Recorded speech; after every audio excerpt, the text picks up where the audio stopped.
Nagaaf araarri waaqayyo isiniif haa baay'atu. Akkam jirtu nagaa keessanii kabajamtoota maatii jaalalaa, akkam jirtu lafa jirtan qixa jirtan hundumaatti nagaa waaqayyo ni waaqarraa si wajjin haa ta'uun jedha. Egaa sin jaallanna sin kabanya, gooftaan koo waan hundumaa keessatti eebbifamaa jiraadha. Lafa jirtan hundumaatti nagaan araarri waaqayyo isiniif haa ta'u. Nus jirra maatiin kee eessanii nagaa qabna. Waaqayyo nu gargaareedha kallattii hundumaanii. Egaa nu eebbifamaa nu jiraadha kabajamaa isiniin jecha. Amma oduu gabaabduu takka qabadheen dhufe. Amma karaa imaluufan jedha. Egaa ijoollee keessaa namoota waaqayyo nu kenne keessaa nama tokko farra ergaan deema. Kanaaf nama tokkoof ergaan deema. Nama tokkotu karaa onlaayinii na ajajate. Kanaaf isaafan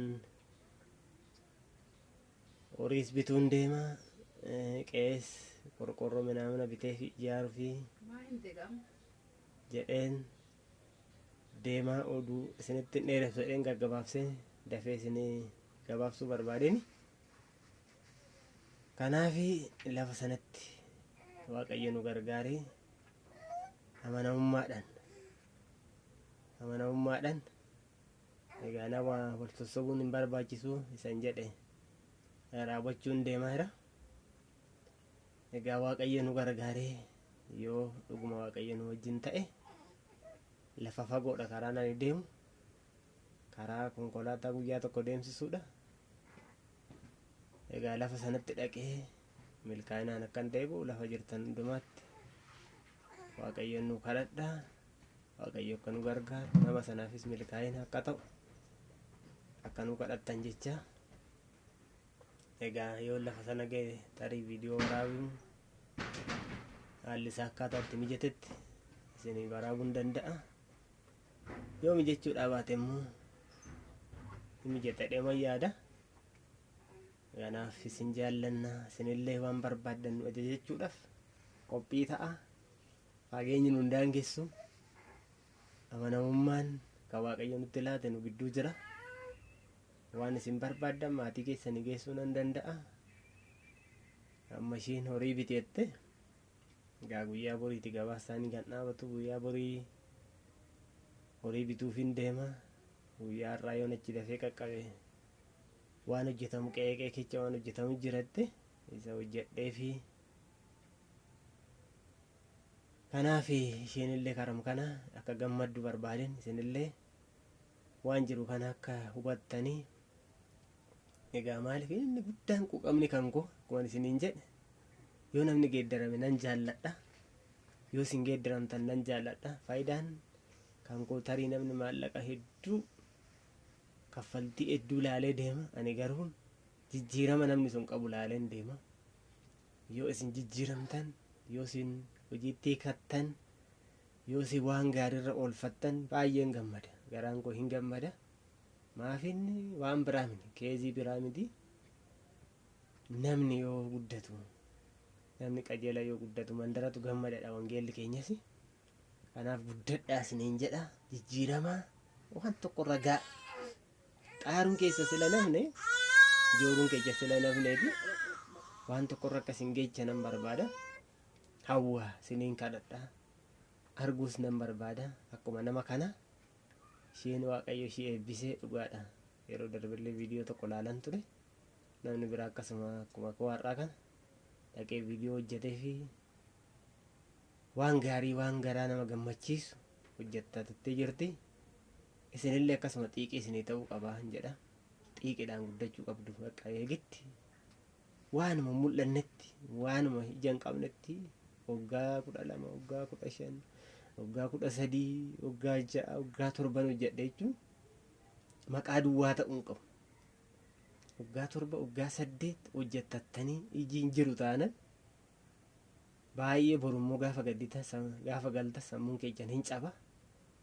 Kanaaf iddoo guddaa ga'a. Bakka guduunfaa tokkorra ga'a. Maafin yeroo ammaa birriin baay'ee isinii dabalee jira. Galata jedha waaqayyoon. Baay'ee isinii jijjiirama guddaatu jira. Har'a ji'a 2 ji'a 3 waggaa hojjettan birrii guddaadha. Waggaa meeqamini. Kanaafuu warri garaa goyoomtan dhiira warri goyoomtan isa kana dhiisa. Nama hin beeknetti maallaqa keessan ergitanii warri nyaatamtan irraa barachuu qabdu. Yeroo waan darbe irraa barachuu qabdu. Maalirra geesseerta jedhaati gaafadhaa horii keessan abbuma manaa keessan haa ta'u maatii keessan haa ta'u amanamummaan isin gidduu jiraachuu qabdi. Waa arguu qabdu. Barri ijoolmaa keessanii akkasumatti yoo dhume boru maalan buusee waan jettan boru gaabbin akka dhufneef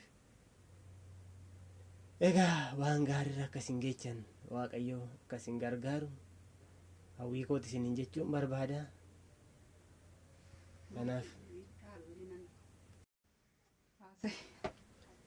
Kanaaf kunoo wal gaggeechuudhaaf natti maramaa jirti. Gasin lakkisuu hin deemtu narraa jechaa jirti. Kanaaf Waaqayyo ishee haa eebbisu. Baay'ee wal jaallanna wal kabajna. Waaqayyo walii nu kenneedha. Mana gattee deemtaa? Baay'een jaalladha. Haadha manaa Kophaa kee bultaa warra mana gatte. Giddiidha kan ergaan waan guddaadha. Kanaaf egaa maaliif isiniin jechuu barbaade waan baay'ee isinitti odeessuu barbaade miti. Amanamummaa waan baay'ee gaariidha. Ijoon kun eenyummaa koo hin beektu. Firummaa miti biyyummaa miti. Akkasumatti viidiyoo keenya ilaalte waan gurguddaa nu wajjin haasofti. Kanaaf kun amma dheengadda kaate har'a birrii 120 jechuun waan salphaa miti. Akkaawuntii namarratti erguun dheengadda akkaawuntii kee irratti ergite waan akkasii naa godhinaan jette bakka jedheen har'a murteessee kunoo deemuuf jedha. Egaa maaliif waan baay'ee sosobuun hin barbaachisu. Nu waan dhugaa jirtu isinitti himna. Sobuun hin barbaachisu bakka. Sobni kan seexanaati. Innis abbaa sobaa namatti gallaan garuu namni sobuu nama shawooduun baay'een jira. Kanaafuu ani amma maanaa ishii kana ofirraa fixutti riibin hin qabne dhugaan isiniin jedha argate. Ishiin illee torbee garasii deemin an jette ani garuu amman kana ofirraa fixee waan ishiin ergatte kana raawwadhee dhufutti riibin hin qabu. Nagaan gaafadha kaamaarre. Kanaafuu ishiin muddaa waan jiraa jetti. Eeloo akkam jirtu kabajamtoota dhaggeeffattoota keenya nagaa keessanii jirtu fayyaa keessanii isinii jirra galata Waaqayyoo nuni.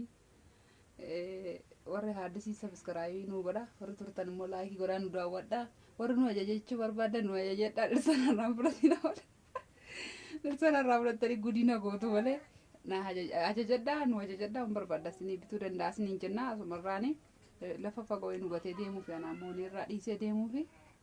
Kanaaf iyyuu nus hin jaallanna iddoon deemu sana immoo deemee viidiyoo nu waraaba siditti agarsiifna waan bitees mucayyoo sana waan na godhees maatii ishee wajjin naqee viidiyoo waraaba hin argitu sin jaallanna sursii nagatee deemuufi boo'i kanaafis boo'ettetti gaafa siriin deemte boonya.